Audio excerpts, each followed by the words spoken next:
Tai papasakokite mums, prašau, gerbiamas Justinai, kas apskritai yra tie agrolapai, kas tai per įmonė. Tai įmonė Agrolapai yra įkūrę du žmonės, tai esu aš ir mano kolega ūkininkas. Dabar, kodėl mes nusprendėme pradėti šį projektą?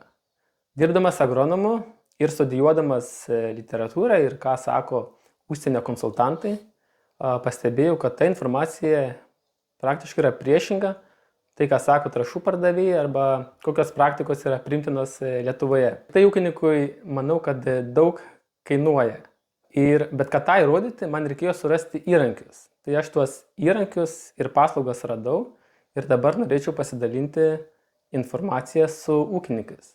Mano kolegos ūkininko istorija yra tokia, kad jis perėmęs iš savo tėvų ūkį ir pradėjęs ūkininkauti, 5 metus savo ūkį ieškojo geriausių produktų.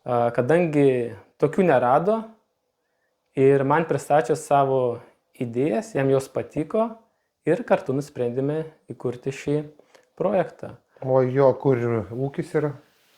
Pakruojo rajone.